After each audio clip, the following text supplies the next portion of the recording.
स्वप्नातील घर आणि हक्काचा व्यवसाय आता एकाच ठिकाणी.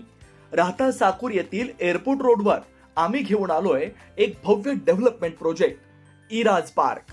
आमची वैशिष्ट्ये: कलेक्टर NA प्लॉट्स, बंगलोसाठी हक्काची जागा, कमर्शियल कॉम्प्लेक्स, मुख्य रस्त्याला लागून दुमजली गाळे, प्रशस्त 2 BHK व 3 BHK रो हाऊस आणि 2 BHK फ्लॅट स्कीम.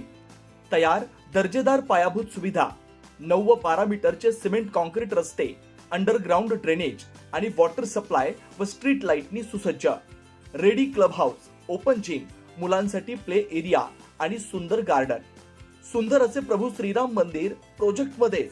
पत्ता: सर्वे नंबर 97/1, एअरपोर्ट रोड, उपासनी महाराज मंदिराजवळ, साकुरी, राहता. आजच संपर्क करा 8550 99 70 70. आज आपल्या अहिल्यानगर जिल्ह्यातील शिर्डी नगरीमध्ये सकल हिंदू समाजाच्या वतीनं काही दिवसापूर्वीच आपल्या एक हिंदू भगिनीवरती तिच्यावरती अत्याचार करण्याचा प्रयत्न हा एक जिहादी पठाण या व्यक्तीकडनं करण्याचा प्रयत्न झाला आणि त्याचा निषेध करण्याकरता आज सकल हिंदू समाजाच्या वतीनं हिंदू जनआक्रोश मोर्चाचं आयोजन करण्यात आलं. त्या मोर्चाला संबोधित करण्याकरता मंचावरती विराजमान असणारे आपल्या जिल्ह्याचं धुरंधर नेतृत्व सन्मान्य सुजयदादा विखे पाटील, त्याचप्रमाणे उपस्थित असणारे ज्यांनी आता आपल्याला मार्गदर्शन केलं असं नेतृत्व, हिंदुत्वाचा ज्वालामुखी सागर भैया बेग, त्याचप्रकारे RPIचे राज्याचे नेते नानाभाऊ वाघमारे, उपस्थित असणारे सर्वच शिर्डीतील सर्व आमचा सकल हिंदू समाजातील सर्व युवक असतील, नागरिक असतील, सर्व आमच्या महिला भगिनी असतील, सर्व पत्रकार बांधव असतील, सर्व नगरसेवक असतील, विविध राजकीय पक्षांचे पदाधिकारी, उपस्थित सर्व मान्यवर. आता दोघंही मान्यवरांचं मनोगत व्यक्त झालेलं आहे आणि आता माझ्यानंतर सुजय दादांचं देखील मार्गदर्शन आपल्याला ऐकायचंय. सागरभाईंनी अनेक वेगवेगळ्या विषयांवरती आपल्याकडं चर्चा केली आणि मग देशामधल्या घटनांवर असेल, राज्यातल्या वेगवेगळ्या घटनांवर असेल, पण सुरुवात ही शिर्डी नगरीतून त्यांनी केली. आणि सुरुवात अशी आहे की गेल्या अनेक वर्षांपासून सातत्यानं वेगवेगळ्या घटना या वेगवेगळ्या देवस्थानच्या परिसरामध्ये घडत असतात.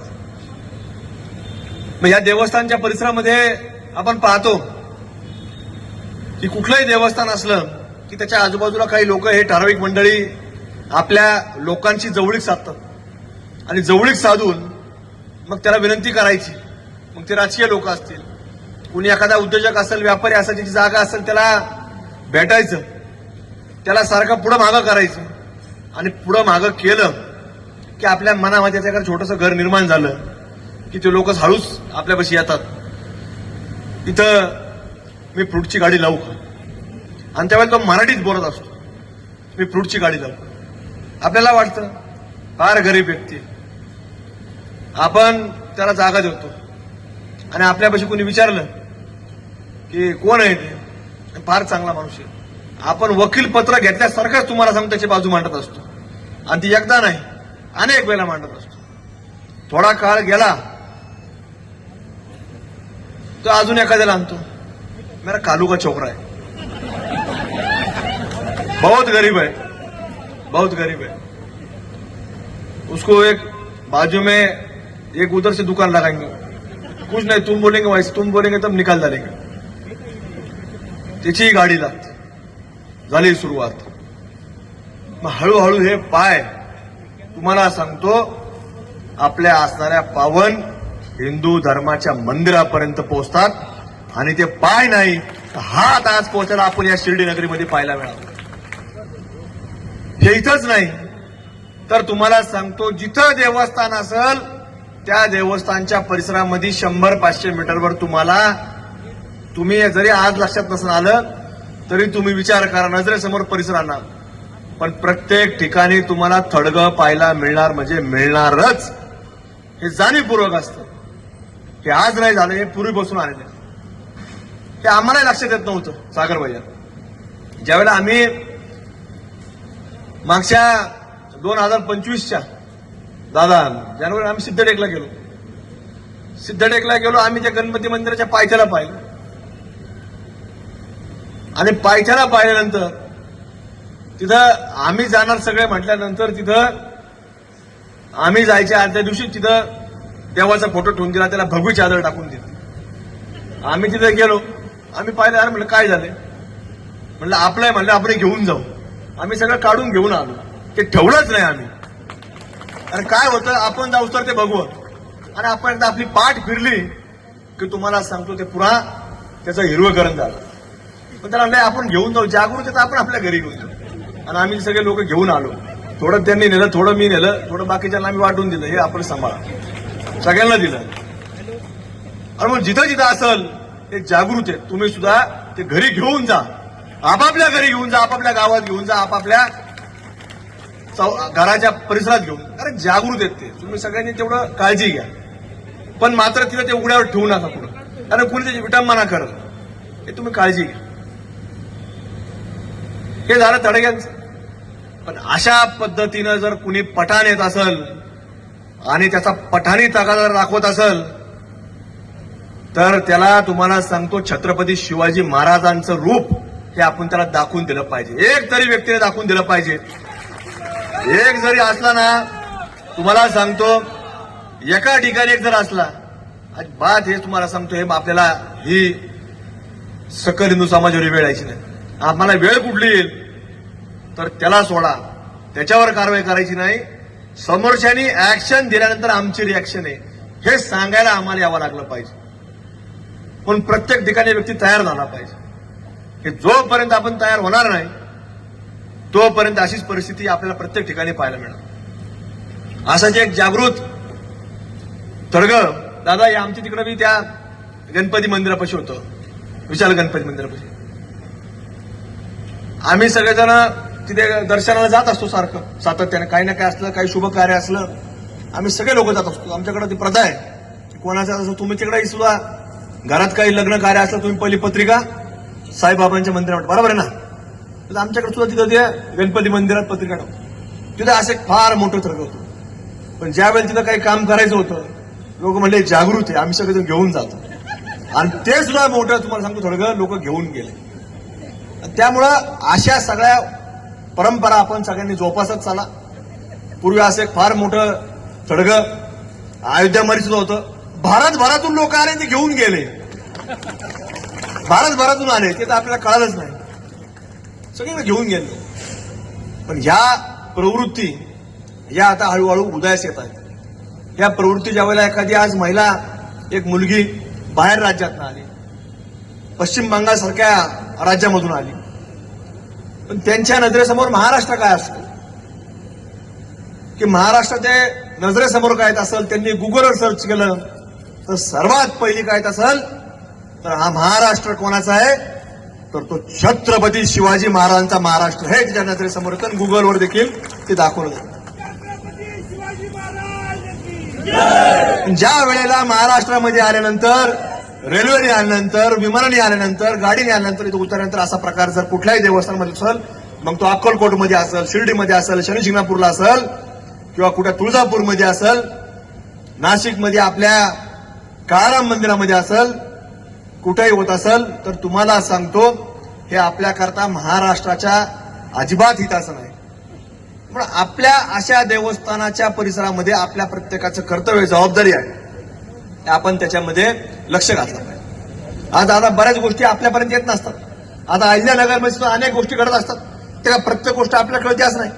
पण कुणीतरी ज्यावेळेला आमच्यापर्यंत येतं, आम्हाला सांगतो की अशी अशी घटना घडली, असं घडलेलं आहे, तर आपण हिंदू समाजाच्या लोकांशी आम्ही चर्चा करतो की काय करायचं, हे सगळं तपासून घ्या, काय वस्तुस्थिती आहे याच्यावर माहिती घ्या, आणि त्याच्यातनं जे खरं असेल तर त्या पद्धतीने आपल्याला पुढे जावं लागेल. आणि आजपर्यंत जेवढ्या घटना घडल्या तर एकही खूट नव्हती, सगळ्या खऱ्या होत्या. आणि त्या खऱ्यांना वाचा फोडण्याचं काम कुणी केलं असेल तर ते सकल आपल्या इथे शिर्डी नगरी मधल्या सुद्धा लोकांनी ह्या लोकांवर बारीक छोट्या मोठ्या गोष्टी असल्या तर कानावर घातल्या पाहिजे की अशी अशी गोष्ट घडलेली आहे. ह्या लोकांकडून असा असा अन्याय होतोय, हे लोक असा असा अत्याचार करतात, आणि घातल्यानंतर मग कशा पद्धतीने त्याच्यावरती धुरंधर कसा कार्यक्रम करतो. चित्रपट तर पाहिला आपण. तुम्ही म्हणले दादा धुरंधर है. अभी धुरंधर ये नया भारत है. ये नया भारत सिर्फ मारता नहीं है, ये घर में घुस के मारता है, हे दाखवून द्यावं लागतं. आणि त्यामुळं तुम्ही यांच्यापर्यंत सांगा की असं असं घडतंय. पण छोट्या मोठ्या गोष्टी अनेक वेळा घडत असतात, पण छोट्या मोठ्या गोष्टींकडे अजिबात दुर्लक्ष करायचं नाही. आमच्यासारखे राजकीय लोक येतील, तुम्हाला सांगतील की हे मिटून घ्या, हे फार तुम्ही याची चर्चा करू नका, की काय कंप्लेंट करू नका. तोही कंप्लेंट करेन, तुम्ही केलं म्हणजे तोही करल. पण तुम्हाला सांगतो, ज्या दिवशी तुम्ही आमच्यासारख्या लोकांचं ऐकताल, तुम्ही परस्पर मिटवताल, तर त्या दिवशी एखादी छोटी घटना घडलेली असेल, पण पुढच्या वेळेस त्याचं धाडस वाढणार, आणि तो आपल्या फक्त एखाद्या आई बहिणीपर्यंत आज बोललाय तोंडाने, उद्या तो अंगावर सुद्धा हात टाकायला ती व्यक्ती घाबरणार नाही. त्यामुळे छोटी गोष्ट ही जागच्या जागेवर देखील दाबण्याचं काम आपल्या लोकांनी हे वेळोवेळी केलं पाहिजे.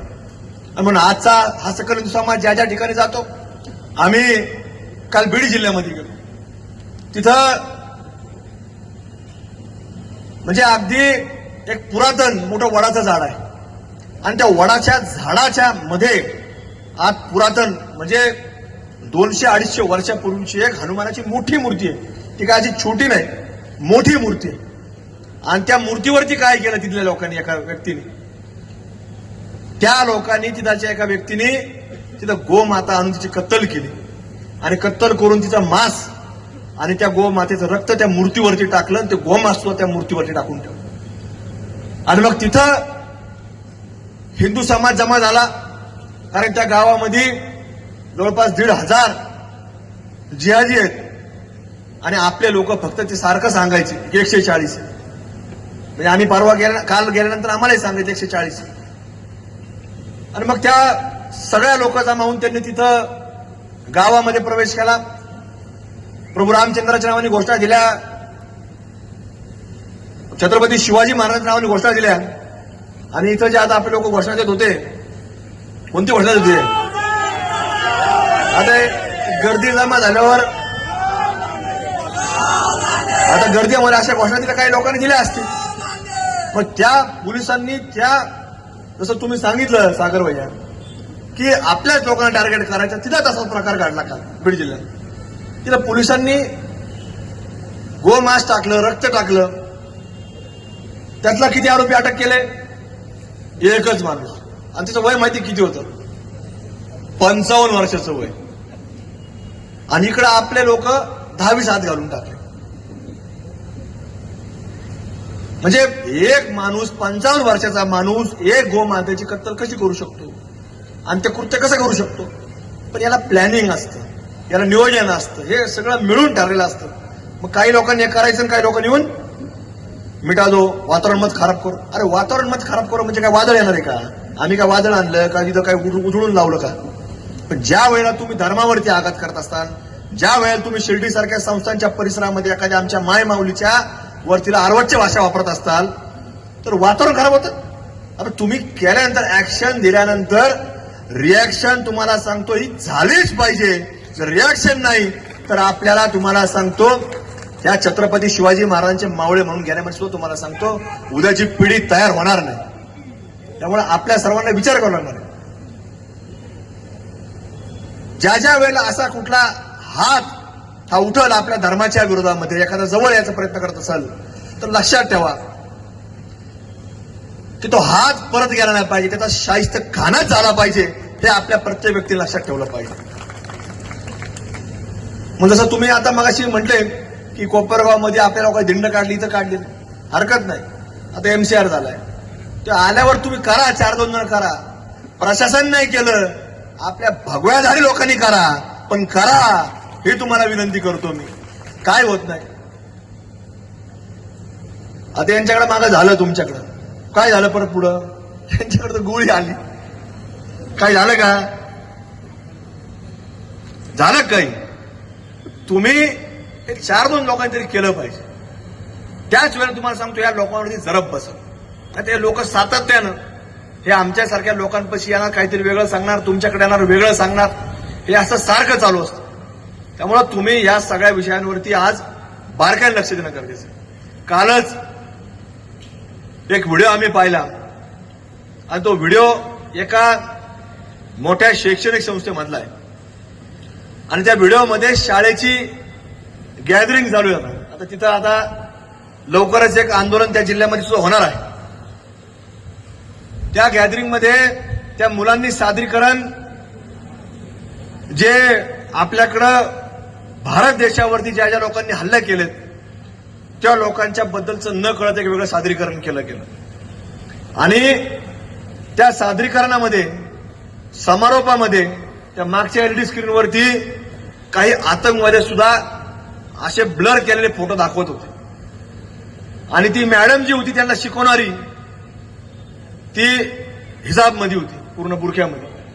आणि ती मॅडम भाषण करताना सांगितलं की तिने हिंदीत सांगितलं की मला या मुलांचं फार कौतुक आहे आणि त्या मुलांनी अत्यंत चांगला संदेश दिला, ती मॅडम सांगत होती. आणि त्या संदेश तिने एकदा नाही सांगितला, 2 वेळा सांगितला. आणि तो संदेश असा होता कि अपने नबी के खिलाफ कोई भी कार्रवाई होगी तो उसका एक ही नतीजा होगा, सर तन से जुदा.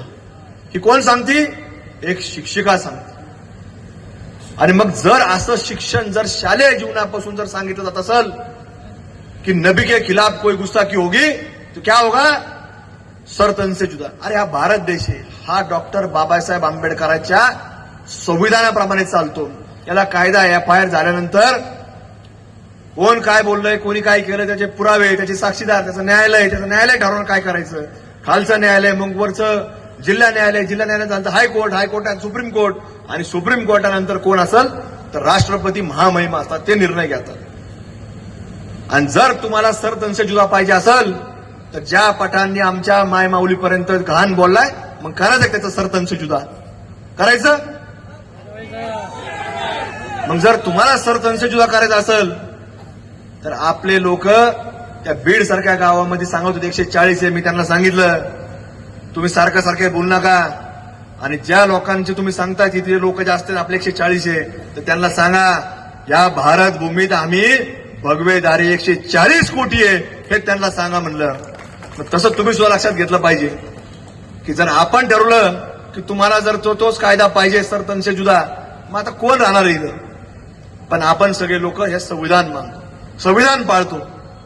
पण अशा शाळा जर निर्माण होत असतील भारतात तर या शाळेवरती शासनाकडे आता आम्ही मागणी करणार आहे. अधिवेशन चालू होते की ती शाळा लवकर तिचा बरखास्त करा, लायसन बरखास्त करा, ती शिक्षक आहे तिच्यावर कारवाई. आता आपल्याकडे सुद्धा या लोकांनी सांगितलं की आता कुठली मॅडम आहे मिरजकर, आता त्या मॅडम सुद्धा सारखं सोशल मीडियावरती फोटो टाकतात, पाकिस्तानच्या ज्या काही नेत्यांचे काही भाषणातले काही रील असतात त्या टाकतात ग्रुपवरती. अरे पाकिस्तानचे विचार जर आपल्यापर्यंत येत असतील तर हे आपल्या सर्वांकरता घातक आहे.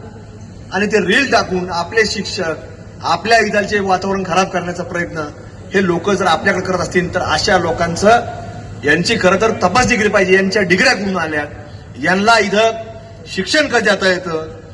या लोकांवरती तुम्हाला सांगतो आपल्याकडे स्थानिक लोकांनी या लोकांपर्यंत समजा तो विषय गेला नसेल, पण आपण जाऊन सांगितलं पाहिजे की काय घडतं आणि यांना सांगितलं पाहिजे की या लोकांवर ताबडतोब ही कारवाई झाली पाहिजे. आणि हे आपण वेळोवेळी जर सांगितलं नाही तर ह्या लोकांकडे तुम्हाला सांगतो आपलं दुर्लक्ष होऊन हे लोक सातत्याने नवीन अजेंडा घेऊन काम करत असतात. आणि या अजेंडातून त्यांनी जो आज प्रकार जो केलाय हा काय पहिला प्रकार नाही, अनेक वेळा झालाय. आणि अनेक वेळेला आपण यांना काय केलं, मिठवामिठवी केली. आणि मिठवामिठवी करत तुम्हाला सांगतो आज हे सगळं डोक्याच्या वर पाणी गेलंय. त्यामुळे तुम्हाला आमचं सांगणं एवढंच आहे की छोटी जरी घटना घडली तर ती आपण त्याच्यावरती पुढे जा आणि त्याच्यावरती काम करा. म्हणून आज सकल हिंदू समाजाच्या वतीनं आज आपला हाच प्रयत्न आहे की आपला सर्व समाज छोट्या मोठ्या समाजामध्ये विखुरला गेला. आपण सर्वांनी हिंदू म्हणून एकत्र येऊन या समाजामध्ये आपल्याला काय रोज कोणाला त्रास द्यायचा अशातला भाग नाही. पण ज्या ज्या वेळेला कुणी आपल्यावरती येत असेल आणि जर कुणी सांगत असेल की साईबाबा आमचे तर त्याला सांगायचं जरूर तुझे, पण निश्चित तुला प्रवेश करायचा तर तू कपड्याला टिळा लाव आणि तुला आम्ही आत प्रवेश देतो. ही भूमिका आपण घ्यावा लागणार आणि ती भूमिका आपण जर घेतली तरच तुम्हाला सांगतो आपल्याला इथं ही सातत्याने हे सगळा परिसर आपला राहणार आहे. नाहीतर उद्या काळांतराने हळूहळू आपल्याकडं हे ध्रुवीकरण होऊन ते आपल्या लक्षात येणार नाही. जसं मी सांगितलं, सुरुवात कशी होती, एक येतो मग दुसरा येतो, आपल्या लक्षात येत नाही. पण ज्या दिवशी हे 1चे 2 होतात, 2चे 4 होतात आणि 4चे 40 होतात आणि या आपल्या तुम्हाला सांगतो 140ला तुम्हाला सांगतो हे दिवसाला बघतात. किती 40-140 दिवसाला बघतात, म्हणजे यांची एवढी हिंमत असते. आपण काय, आपलं रोज काम असतं, व्याप असतो. या लोकांना काम नाही काय, त्यांना फंडिंग येतं आणि या फंडिंगच्या जोरावर हे सगळं तुम्हाला सांगतो, त्याचे प्रपंच चालतात, व्यवसाय चालतो, घर चालतं. आणि म्हणून आपण हे फंडिंग होणार नाही याच्याकरता देखील प्रयत्न केला पाहिजे. मागच्या वर्षी देखील आम्ही दीपावली सांगितलं, हिंदू समाजाने काय करा, ह्या लोकांकडनं व्यवहार टाळा. तुमचे 100 असतील, हळूहळू कमी करा. रोज अचानक करायचं म्हटलं काय थोडं लोकांना वाटतं लगेच थोडा त्रास होतो एखाद्या. नाही नाही, असं पुढे असतं का? हळूहळू कमी करा. 4 गोळ्या घेत असतील तर हळूहळू 1 गोळीवर आणा. 100 लोकांचा संबंध जरा हळूहळू कमी करा. लगेच मळमळ होणार नाही तुम्हाला, पण हळूहळू करा. आणि हे जर केलं तरच उद्या तुम्हाला सांगतो, यांना आर्थिक जोपर्यंत आपण दाबणार नाही तोपर्यंत तुम्हाला सांगतो हे नीट राहणार नाहीत. आणि यांना नीट राहायचं असेल, आपल्या पद्धतीने जर राहायचं असेल तर तुम्हाला सांगतो यांना आर्थिक दृष्ट्यापासून तर आपल्या प्रत्येक गोष्टीमध्ये आपण कुठतरी नीट ठेवण्याचं काम आपल्या हातामध्ये आहे.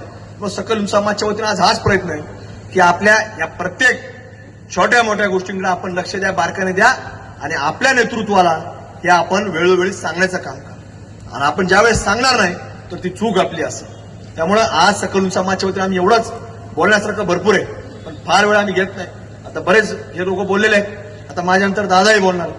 पण या सगळ्या विषयांवरती आपल्याला सातत्य ठेवून काम करावं लागेल. आज मोर्चाच्या निमित्तानं आज मोठ्या संख्येनं तुम्ही सगळेजण आलेत. तुमचे सकल समाजच्या वतीनं आभार व्यक्त करतो आणि विशेष करून आमच्या सर्वांच्या वतीनं सुजय दादाचे सुद्धा या ठिकाणी आपण उपस्थित राहतात आभार व्यक्त करतो. आपल्या सर्वांची रजा घेतो. धन्यवाद. जय हिंद, जय श्रीराम, जय शिवराय. श्रीराम पार्क राहता शहरात प्रथमच स्वतंत्र पाण्याची व्यवस्था देणारं एकमेव 15 एकर भव्य NA प्रकल्प. NA प्लॉट्स खरेदी सुरू. मोजकेच प्लॉट शिल्लक, तसेच कर्ज सुविधाही उपलब्ध. प्लॉटची वैशिष्ट्ये: अंतर्गत 50 फूट व 30 फूट रस्ते, street light, garden, jogging track, आकर्षक लँडस्केपिंग, स्वतंत्र ड्रेनेज लाईन, सर्व सुखसोयी, नयनरम्य परिसर. मग आजच प्लॉट बुक करा. 9623 89 91 91, 9623 65 91 91. साईट पत्ता: Nagar Manmad road, hotel red chilli समोर, राहता, जिल्हा अहिल्यानगर.